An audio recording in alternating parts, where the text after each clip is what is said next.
Sash.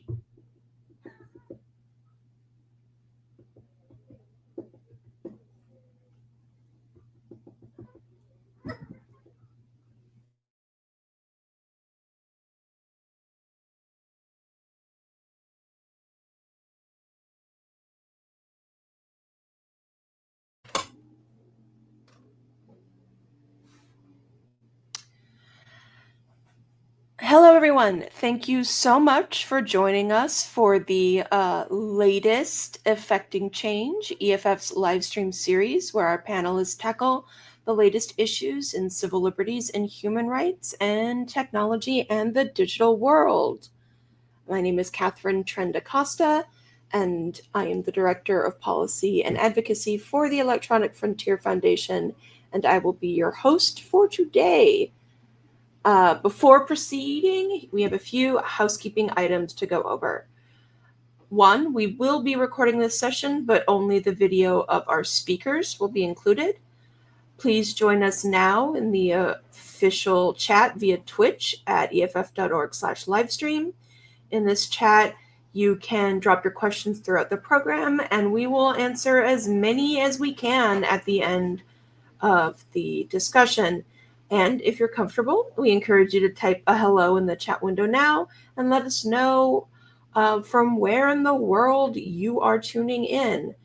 For those of you who aren't familiar with the Electronic Frontier Foundation, EFF is a nonprofit whose technologists, activists, and attorneys have been fighting for your online privacy and free speech since 1990. You are the reason we can take on this important work. So if you'd like to help us in the fight to defend your digital freedom, please consider donating at eff.org/supportchange or by picking up a cool bit of EFF merch at shop.eff.org. And with that, I would like to welcome our speakers, Pam, Tori, and Sharife. Pam Samuelson has been a professor at Berkeley Law since 1996 and on the EFF board since 2000. And has been writing and speaking about disruptive technologies since the 1980s. Tori Noble is an EFF staff attorney who focuses on intellectual property, free speech, and AI. Sharife Wong is an artist at Icarus Salon who focuses on AI governance. She chairs the board of Ocean, a public interest algorithmic accountability org. We'll have about 15 minutes for your questions at the end. So if we haven't touched on or discussed something you want to hear about, please ask. You can add them into the chat at any time. We have people monitoring to pull the questions for us.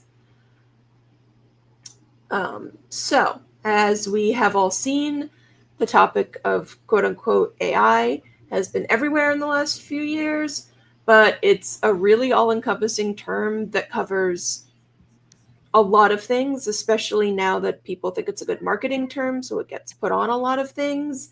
So it's difficult to sort its actual abilities from the hype and hard to evaluate real dangers from speculative ones. So first of all, to be clear, today we're going to be talking mostly about what's called generative AI.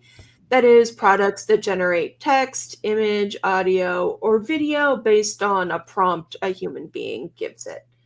This is different than like AI models used to detect patterns in cancerous cells or are used in hiring or used in surveillance technology. So generative AI is where a lot of the visible movement is and where a lot of people's anxiety is located.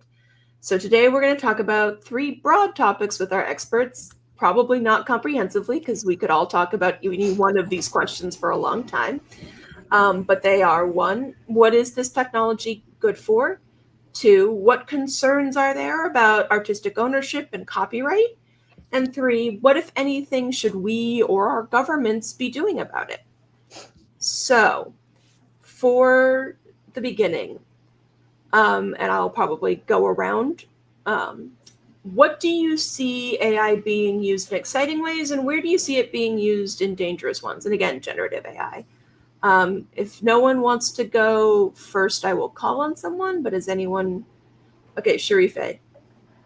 Yeah, I can start off because I usually end on this, but I see a lot of poor uses of AI. It's really readily available in all the scandals and headlines that we see. I'm also really concerned about the use of generative AI for therapy and things like that, where it's untested. And it's harder for me to find good examples, but the one I do like is one by Tehuku Media in New Zealand. It's a Maori group. And a few years ago, their community was contacted by a small tech firm working probably for OpenAI, asking for their language, being like, hey, give us 2 hours of Maori, we'll give you $20 for that. And we'll just collect it. We're making like a language model thing. Don't worry about it. And they saw it as a form of colonialism. Like, you're going to take our language now for cheap, and then you're going to sell it back to us later when we need those tools.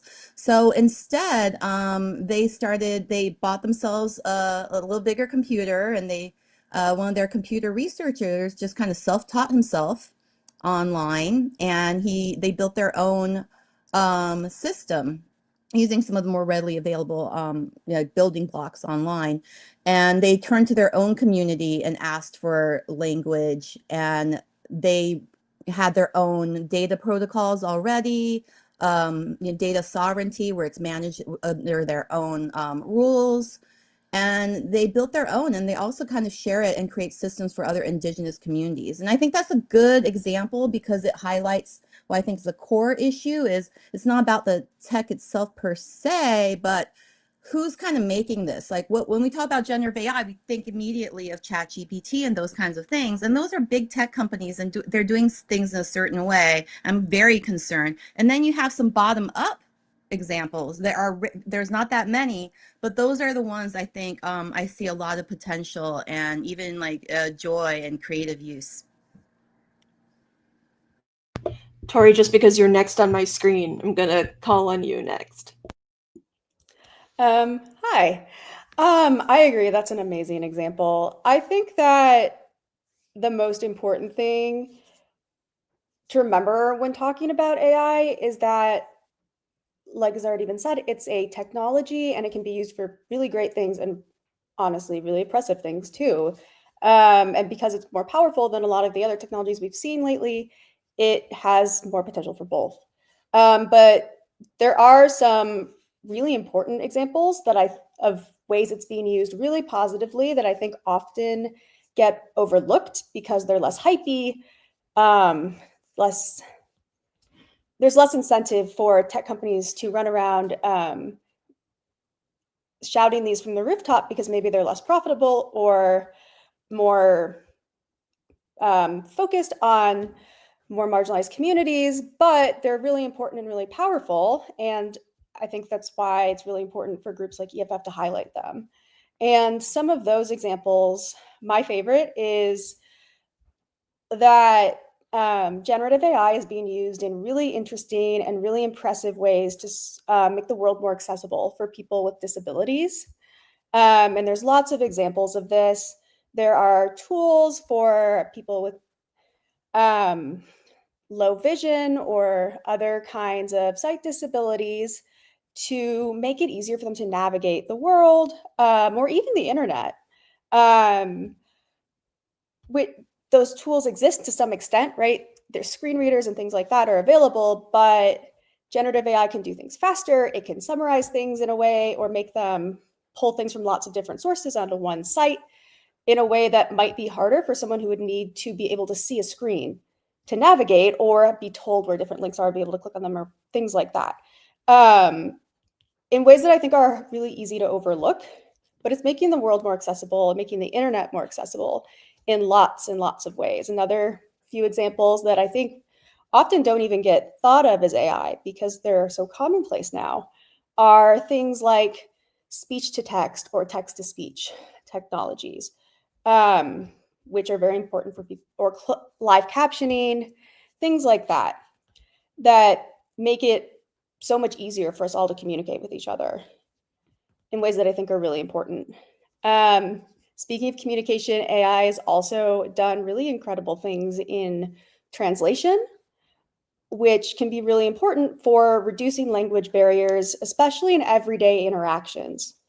A lot of when people talk about AI translation, a lot of times the focus is on the reduction of jobs for human translators, but unfortunately, that is actually a really small subset of the amount of translation that would be useful for people just as they interact with others in their lives. You can't always have a human translator there, especially if it's just someone you're talking to in your neighborhood or things like that. So it makes a lot of translation possible that just wouldn't have happened before. And that lets people communicate. And we think that's a great thing. I think that's a great thing. There are some other really interesting examples, particularly in science. The same technology that actually powers image generators like stable diffusion is also being used now to generate proteins, which are they're basically molecules that pharmaceutical companies and researchers are using to basically design new drugs for people for conditions that we haven't been able to treat or we don't have very good treatments for. So some examples of that are researchers have used it to create some of the first new novel antibiotics for resistant infections that researchers have been working on for years. One of the problems with antibiotics is that you come up with a new one and then the bacteria evolves to fight it, basically, and then it doesn't work as well anymore. And then you need to come up with a cat and mouse game, basically. And humans have been losing that for a while. We haven't had new antibiotic treatments in decades, even as this becomes a growing problem, especially in the developing world where sanitation and things like that other public health measures may not have caught up or may not be as robust, and it's actually killing quite a lot of people at a very rapidly increasing rate. So to be able to use a technology to speed up the development of drugs that you need as you need them is really, really incredible. I think it's really easy to overhype that and say it's going to cure cancer in like 6 seconds, which it's not. Right? Curing disease is a really difficult process, but to the extent that it can help reduce sort of the trial and error that takes so much time and money when you're trying to come up with a treatment for an illness, I think that could be, game changing. I have others, but I will let someone else talk.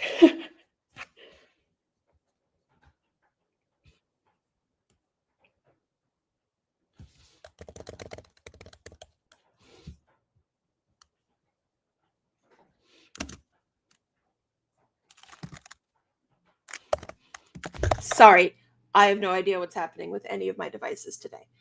Also, my cats are fighting each other in the background. I don't know what's happening. I should be muted. I shouldn't be muted. Can you hear me? Okay, great. Sorry, I have no idea what's happening with any of my devices right now. Pam, what do you see AI being used in exciting ways, and where do you see the dangers? So there's been a lot of hype about deep fakes and about misinformation. And I believe Pam is muted. It says I'm not muted. Can you hear me? We can hear you. Okay. So we get a lot of information about deep fakes and all kinds of bad uses of generative AI technology. But the fact that there's hundreds of millions of people who are using it, so something in the neighborhood of 40% of Americans, adults actually are using generative AI for work or for entertainment, and that's actually a sign that it has a lot of different kinds of uses. And so generative AI is a general purpose technology, and like other general purpose technologies, people can use it for bad purposes and people can use it for good purposes. And I think overwhelmingly it's being used for positive purposes. I understand a lot of anxiety that people have about possible displacement of jobs but technology has displaced jobs in the past, and somehow new jobs get created. And so I'm part of the optimist crowd on this particular issue.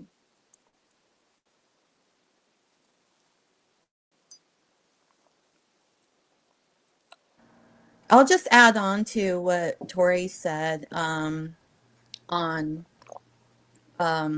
how AI is being used for scientific research, because a lot of, like, some of the things are really spectacular, like AlphaFold, but a lot of credit does go to AI when it shouldn't be credited, because it's coming in the last stages. So already good work is being done. They were so super close to figuring it out. There's decades of work without a new fancy generative tool involved.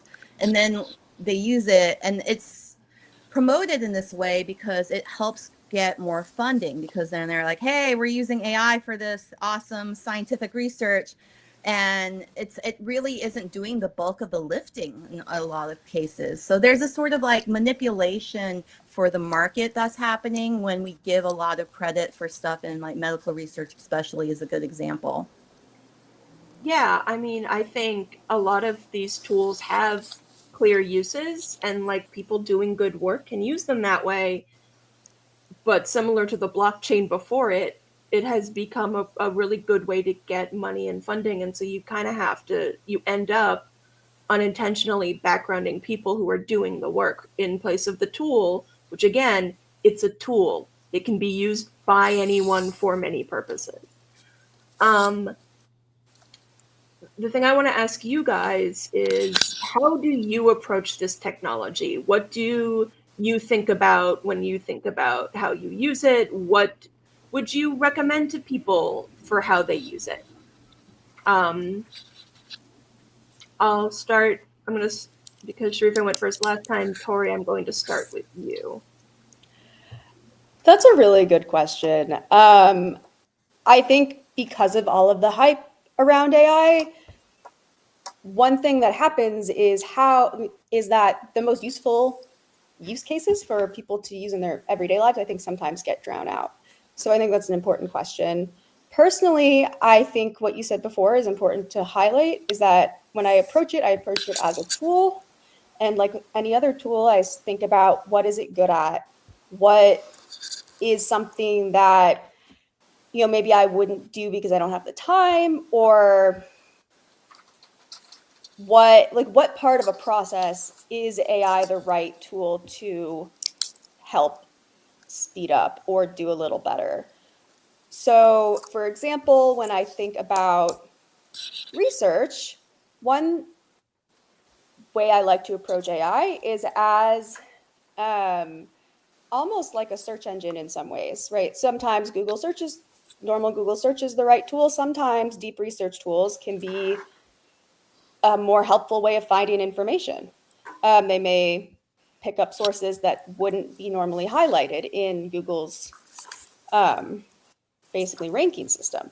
So often that can actually help not just speed up the research project or automate it, but actually improve it, in the sense that I'm finding things that maybe I would have come across eventually, but maybe not.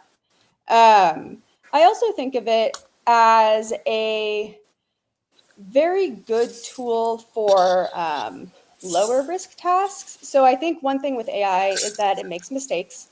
And when you decide whether you're going to use it on a project, it's important to think about where you are in the project, what kind of work you're going to have to do after, right, to catch any mistakes, or are you so early in the project that maybe you're brainstorming or something like that. So I think it's useful for things like making outlines, not necessarily a polished final draft. And then at the end of a process, I think it can be useful for things like catching typos or grammar mistakes, not necessarily rewriting entire sections of a legal brief that you're going to submit to a court, right?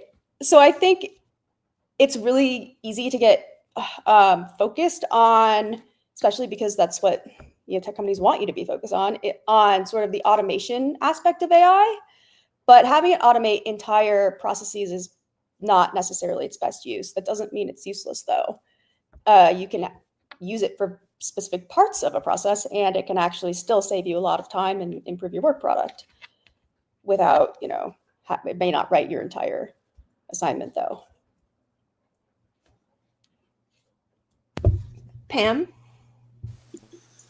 So I find generative AI to be enormously useful when I'm planning a trip.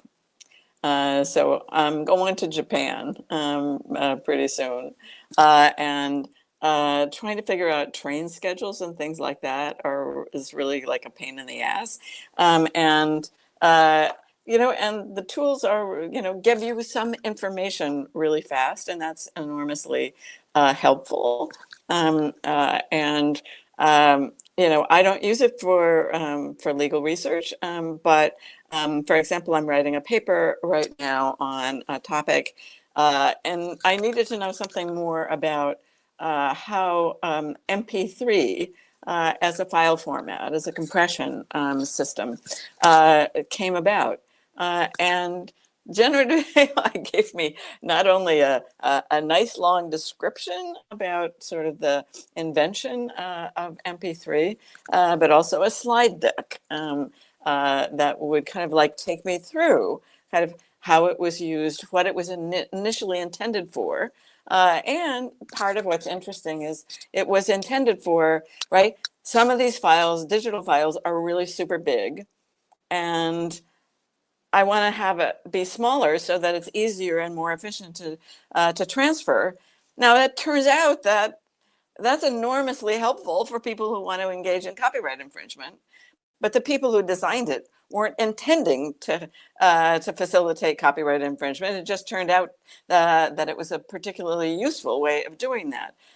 So I think that, as an ideation system, generative AI can be enormously useful. My husband actually uses it for a class that he teaches, because he sort of says, this is the principle I'm trying to illustrate.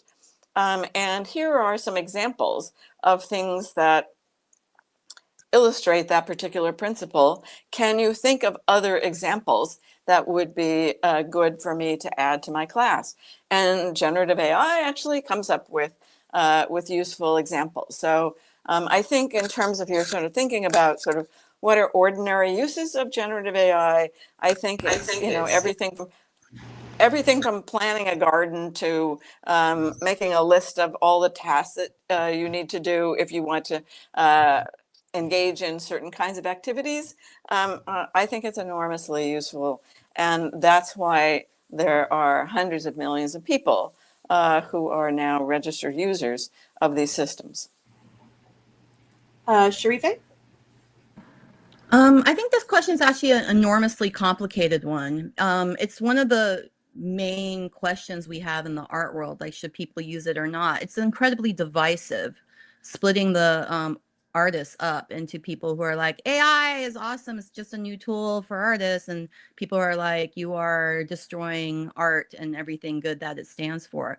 And one of the reasons this is, one reason is this happens is because of how important context is to the tool. So you have to look at, when you're using a tool or not using it, what is your use case? What is your specific use case for that tool? Is it ethical or okay to use it? Now, it also doesn't matter on top of it, because people have a ton of pressure to use these tools. So I hear all the time, especially after I give talks at corporations, the staff and employees getting so upset after, because they feel pressured to have to onboard onto tools that make absolutely no sense for their jobs. In a lot of cases, it slows them down. And sometimes it's just a bad idea, because every time you use a tool, what you're actually doing, especially if it's made by a big tech company, is you're giving your information to them, and one day it could just be sold, right? They're collecting your data. So I kind of see these tools as a surveillance mechanism. Every time you use it, you're being surveilled, and they are made through surveillance. They've collected all this data from the internet, and they're using that. So it's surveillance on the in and surveillance on the out, in my opinion. Now, I end up using these tools a lot too. So I have a lot of empathy and compassion, because I mean, I first used these tools in 2013 because I was running and work. Well, first I started as a artist there, but ArtNet had a Autodesk had a artist in residency program where they allowed artists to play with all their futuristic stuff and work hand in hand with engineers to break systems. So we were playing with generative tools in a rudimentary way, like can it design stuff? And that is exactly the moment where I was like, I need to change my career completely. This is going to be huge. So that was ages ago then, but I saw then huge problems with the use of these tools in a creative context. So when I use them, I first started off using them to be like, I need to know what this is all about. But I end up using them because I'm short on time, like I'm late for a deadline, or I don't want to bother a friend to take another look to edit a thing I wrote. But when I do, I don't get a good feeling. I'm not happy to be using it because it's in the context of not having had support, being an artist where you're already working upstream. So there's a social context to my use of like kind of having, of that's got societal norms for.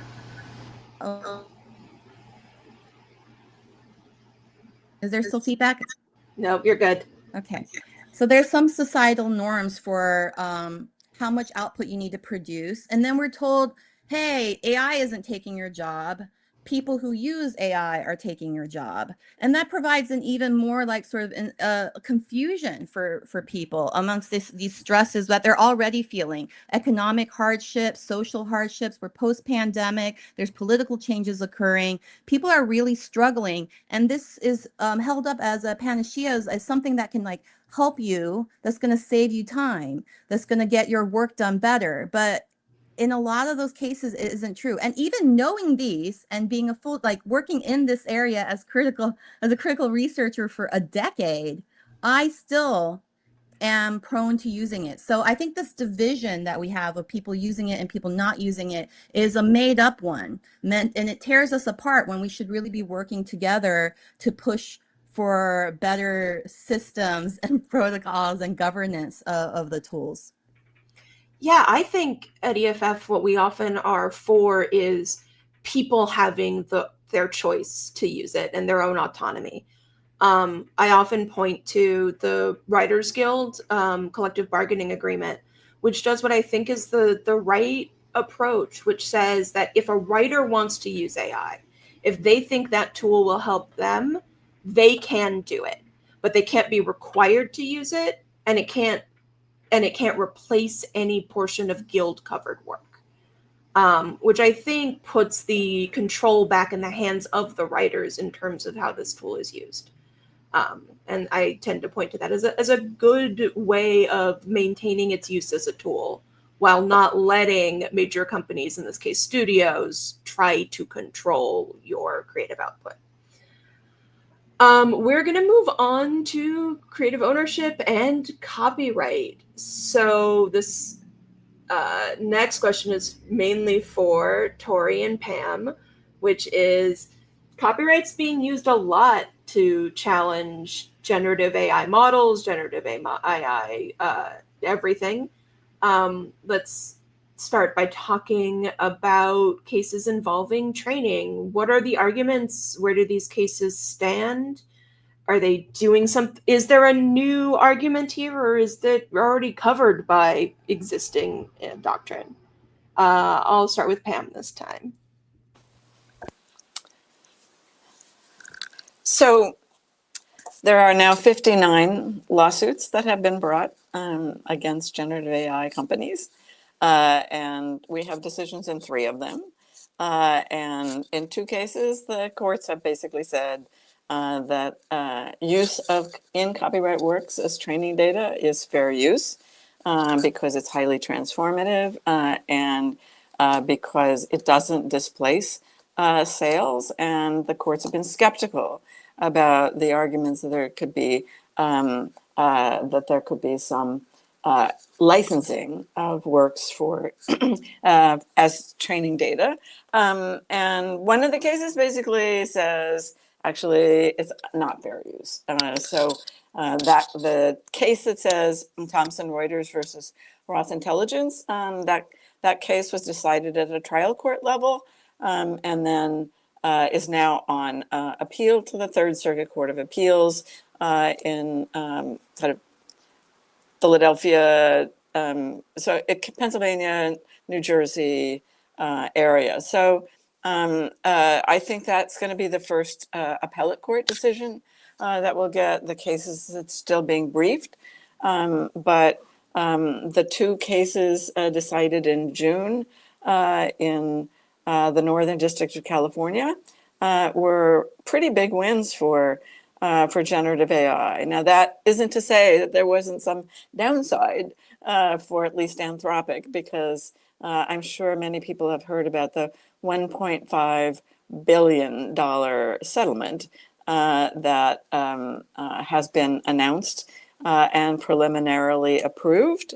That is not about licensing works as training data, but rather as compensation, or is intended as compensation, because Anthropic downloaded 7 million pirated books in the course of planning for training. And the judge basically thought, 7 million pirated books kind of doesn't sound like it's fair use.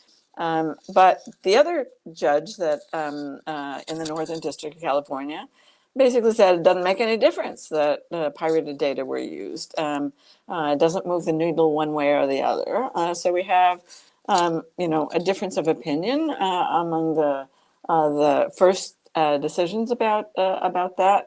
But that's only 3 cases out of 59, and so and most of them are pending outside of California. So it's a little hard to predict right now what will happen over time. But again, I think the generative AI companies were at least heartened by the fair use decisions in the Cadre versus Meta and Bartz versus Anthropic cases on the training data issue.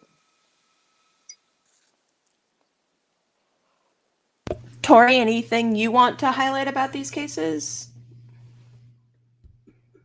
I think that was a really good summary. I don't have a lot more to add other than to get in the weeds of cases, which I'm not sure. Yeah. So no, I think that's very useful. I think in terms of whether this is a novel area of copyright law or whether it is really covered by existing law and precedent, I think the hope, at least at EFF and other people who want a less overreaching version of copyright law, is that these cases would follow in the path of, or sort of would come out like Google Books or search engine cases where courts have said that fair use covers your right to use a creative work to build a completely different tool that people can use for a variety of things. Whether that's to create a tool that lets you find books with Google Books or search the internet or things like that. We were hopeful, and I think we're still hopeful, that this would fall in that line of cases and be a continuation of existing case law. I think on the other side, people, more copyright maximalists, rights holders in particular, would like to see decisions that really point to AI as something different, right? This technology is so different, and it's going to flood the market with so many competing works that we're going to expand copyright to cover, for example, damages to your market from works that are not your work, right? It's a work that may be in the same genre. It may be something, it may be a substitute for your work that someone at a bookstore might pick up the other book instead of yours, right? That's still economic harm, but that's not historically what copyright has covered. So, but there are quite a lot of people who would like to see copyright really expand to cover those kinds of works. Our hope is that this won't be treated as such a sea change that we need to expand copyright that way. Yeah, I've been thinking a lot recently, actually, about the invention of the camera And there was a pretty big argument at the time about what it was going to do to artists, and also whether or not photography could even be copyrighted because it's making an image of a fact versus having artistic merit on its own, which like now sounds absurd, but at the time was a pretty big argument. Okay, for both of you again, what about the challenges to these models about the outputs? I think the big one in my mind is the Getty one, where it says your thing is outputting things with our watermark. It's clearly copying our images. Tori, this time I'll start with you.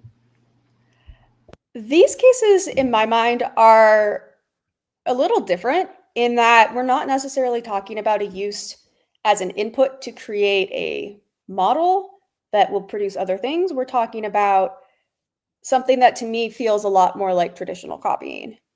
It's not necessarily taking the whole thing.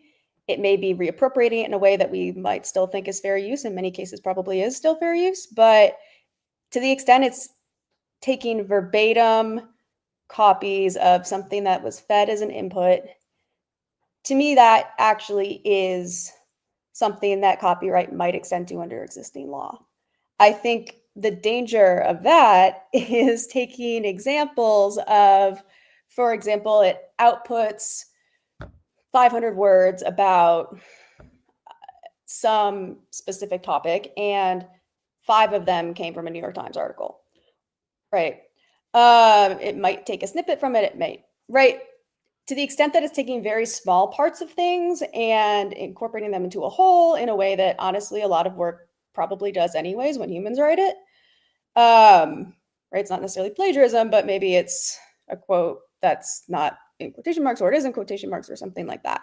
But I don't think, to the extent it's really de minimis, or it's just used as an example of like proof that the systems can do this, and then used to build like a bunch of other claims, say like, look, we've proved that it does this, and it's ingested all these other works, therefore it must be doing it to all these other works. I think that's where you get into the danger zone with these kinds of claims.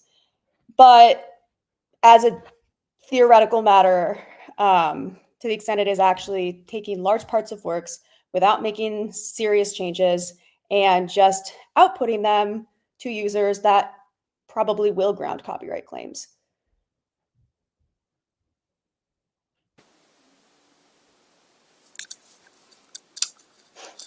So I think that the question is, if you have a general purpose technology that can be used for infringing and for non-infringing purposes, how much responsibility does the developer of the technology have for infringing outputs?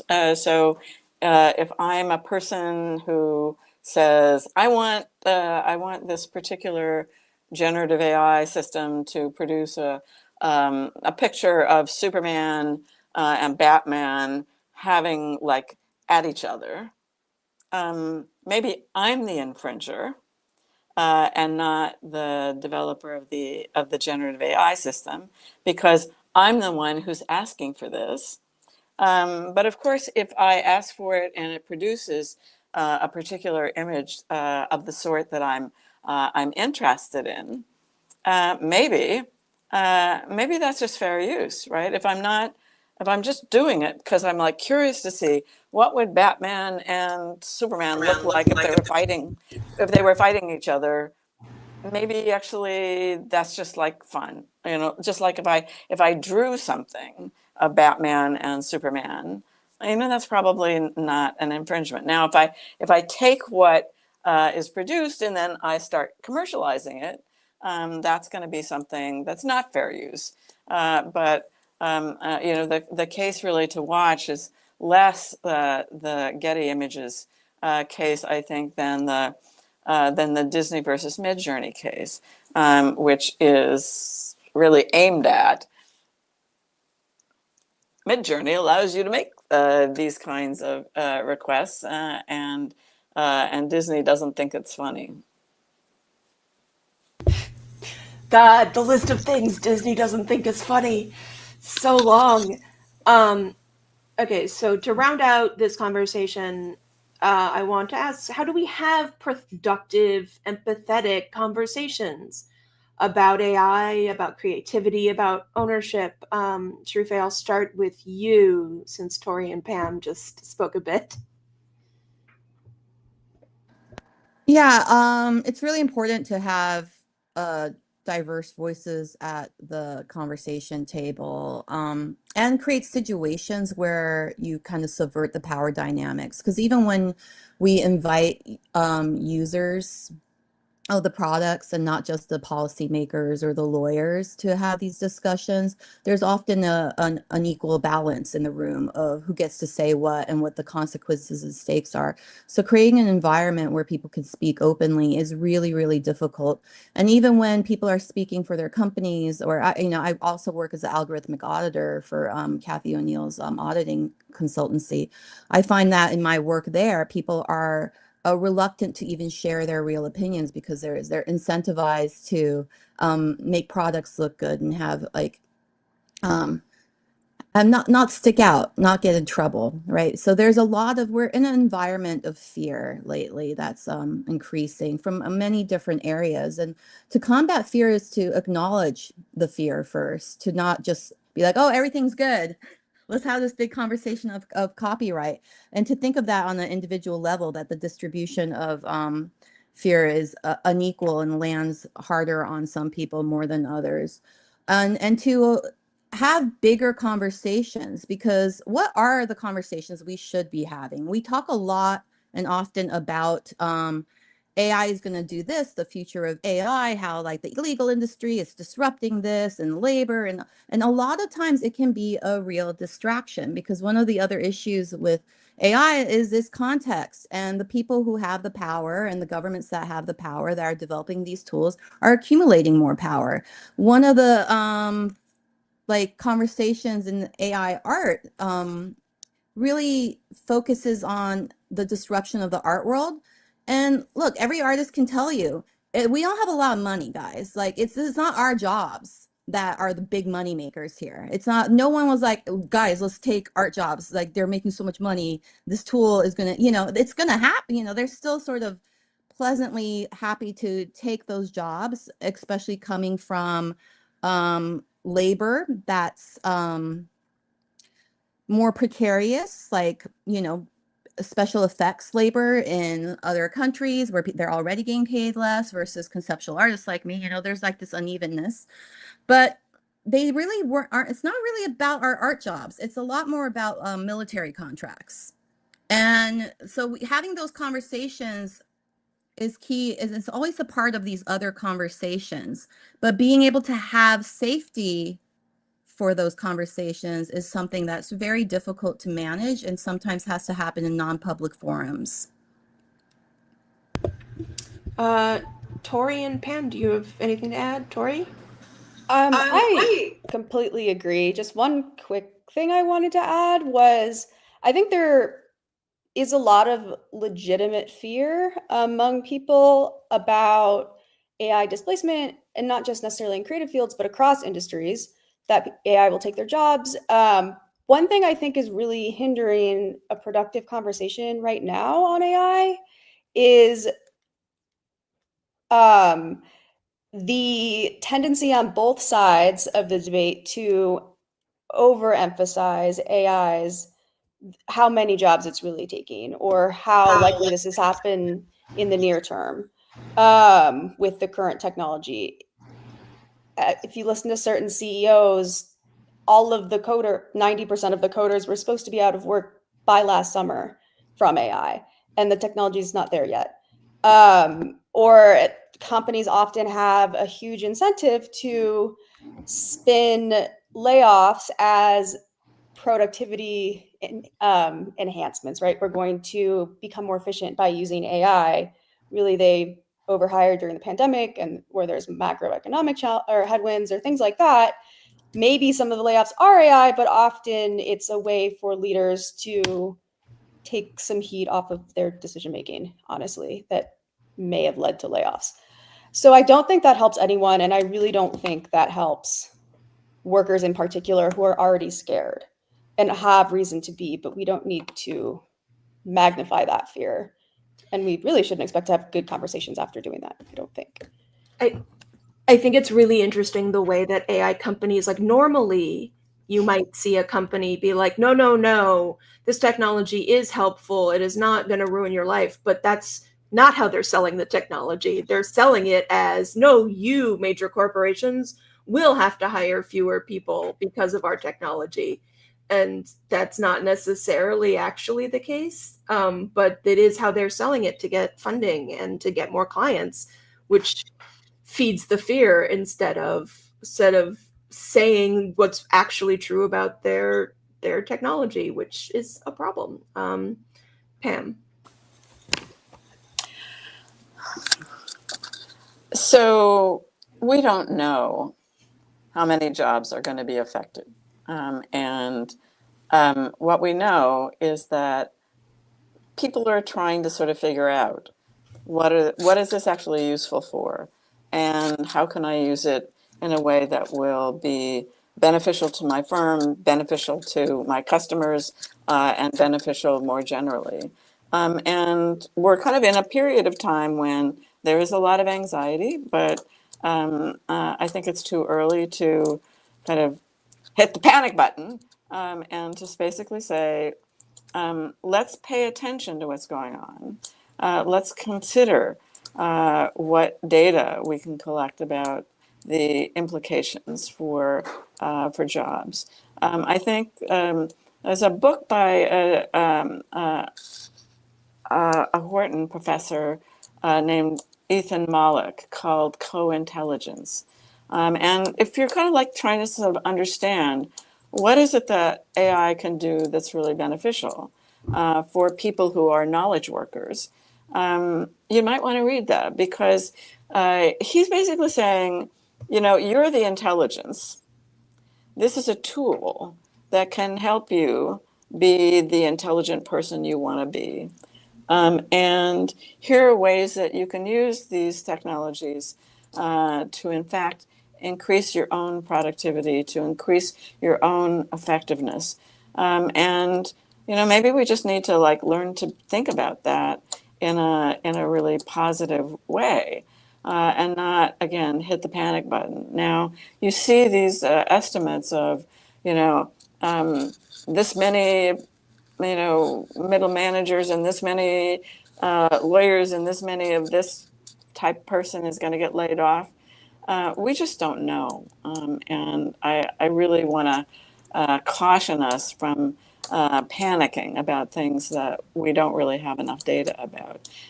So, there was I think it was Jeff Hinton, Mr. Nobel Prize winner, who said, radiologists won't be needed anymore because AI can basically read better than the radiologists. And it's like, that was a prediction that they were all going to basically, get lose their jobs, and that's just not true.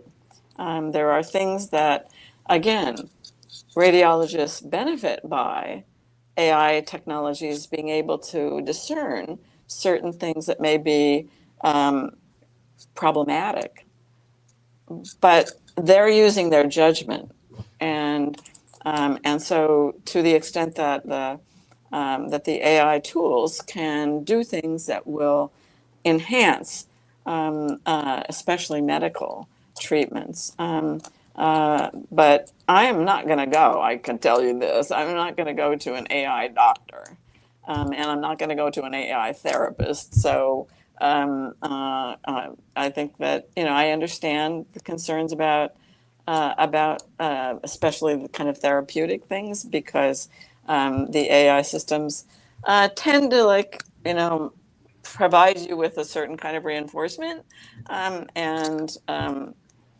you really need a human for that. So don't use it for therapy, folks. Okay, I'm going to move to the questions that we've gotten from the chat. So I have one that is specifically for Pam from the chat, which is comparing European versus American stabs at legislation and regulation, And does the approach of the EU matter in the United States? That's a really good question. And the answer is, well, there are certain things that are more certain in the EU. So in 2019, the European Union adopted two exceptions to copyright rules that allow for the use of in copyright works for text and data mining purposes. And there seems to be a general consensus that that includes the use of works as training data for the development of AI models. And so in that respect, things are more certain in the EU than they are in the US because we're still waiting to hear, get sort of fair use rulings from courts in many of these cases. On the other hand, one of the requirements in the European Union is that generative AI developers, well, people who are wanting to exercise that particular text and data mining exception, they have to allow people to opt out if it's a commercial firm that's doing the thing. And we don't have an opt-out requirement. And so there are tensions between the European approach and the American approach because they require that firms like OpenAI and Meta allow copyright owners to opt out of training, and we don't. And so part of what is going on is kind of a question about whether American companies that don't allow opt-outs or American companies that use pirated data to train, whether they will be able to do business in the European Union because the EU actually likes you to comply with copyright laws of theirs. And so that's a kind of a tension right now. And so we'll have to see how that plays out. Certainly the Trump administration is trying to put some pressure on the Europeans to be more sympathetic to the American approach. But the Europeans are pretty dug in on, they thought it through and we got the right rules. So we'll see. I think it's interesting because we see the opposite thing here in the US, which is if we have regulation, then we won't compete with China, who does not care about our copyright rules there. And so you kind of see this same fight in different, in different arguments and on different sides. So another question we have is, and I'm going to quote it, I think my foremost concern is that generative AI is going to be used to amplify greed. Anybody who wants to make a lot of money easily can use ChatGPT or similar to generate novels in an hour when a human takes months or years to write an actually good book, or someone using Midjourney, etc., instead of hiring an artist who, again, takes longer and may charge a significant amount more for their work. Are there ways to fight back against that? I'm going to start with Sharife, I think, on that one. Yeah, that's a good concern. So the ways people fight back against it have been artistic ones, and they're good for inspiring people, such as a nightshade where you put your art in it and it will, kind of hide and make it illegible to a machine so that you can protect it from becoming training data. And there's little projects like that, but they put the onus on the artists to be the ones defending and fighting back. Where I really think this is a public problem. It's a social problem. It's a political problem because these tools are in and of themselves very political. Every tool is a political tool. So the fight against greed is about our political economy, and it's about like who we vote for and these structures and policies of governance. So on an individual level, it's like climate change. How do we solve it? It's the same kind of thing. Like recycling, individual. No, these are huge, larger forces at play. Like have some humility and work towards it. You can join activist groups. I think the legal battles that we're fighting right now are the best fight we've got at the moment. Things have changed, and that's where we're going to see the most good because the laws are kind of not being even though we have some, they're not being applied in the correct way. So we need to kind of push against that a little bit. So if it's costly to a company and it matters and they lose customers, they will stop doing it. So you can also vote with what tools you use and how you complain. Yeah, I also think another one is I often see on the YouTubers that I watch or things that they, say this was not used, none of this, we use generative AI for none of this, I will never use AI for X, which becomes like a mark of things for certain to help you vote with your time and money as a person is another thing, is the way people are self-declaring. Tori or Pam, do you have an answer to the question? Pam, I see you've unmuted.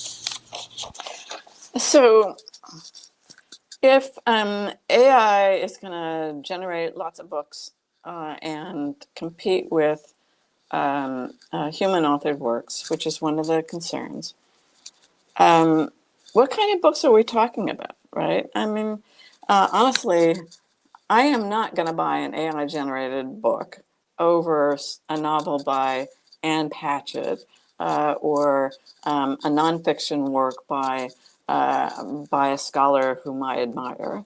And so I think that the concerns about AI generated books basically wiping out human authorship is just a gross exaggeration. I mean, in some sense, brand is going to be more important, I think, over time, because the kind of reputation that authors have and the ability essentially to rely on reviews, right? So, if somebody says, oh, this was AI generated, and it contains this hallucination and that hallucination, and, nobody did some fact checking, and so it's really slop.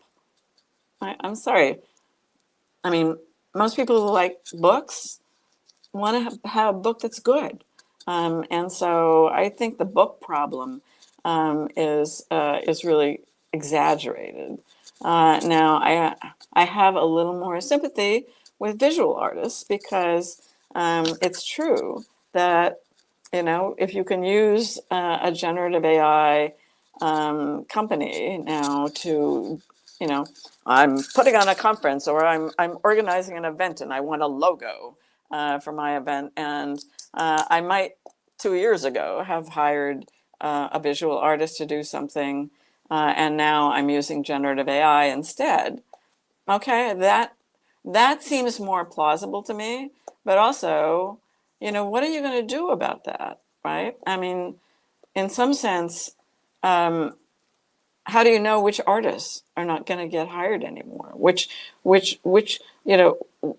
use of a generative AI is displacing which artist? And so there are proposals in the European Union to create a kind of levy on generative AI systems to provide some compensation for artists whose works are getting displaced. And we'll see whether that kind of idea takes hold here. I think that there's certainly some interest among people in the visual arts field to kind of find some solution to this problem. And we'll see if that takes. I do think that trying to sort of figure out a good allocation system for compensating authors for lost revenues, to me that's a little dicey. Okay, I'm going to ask one more question from the chat. We could obviously all talk about this forever, right? It is a topic of many levels, and it is a pretty constant thing. Tori and I both work at EFF. We think about this way too much already. But I want to end on something that I think is something people want to know, and is, a thing that you can do, is how do you ensure that AI is answering or not hallucinating? What do you do when you ask AI a question to make sure that it's done the thing you actually want it to do? Sharife. Yeah, that's a great question because it's very timely. There was just a recent paper on this from OpenAI, which got kind of panned and mocked in the critical AI circles because it's like, we can't stop it, right? So you cannot stop the or figure out when it's wrong because we say hallucinations and what we really mean is errors, like when a tool makes errors, right?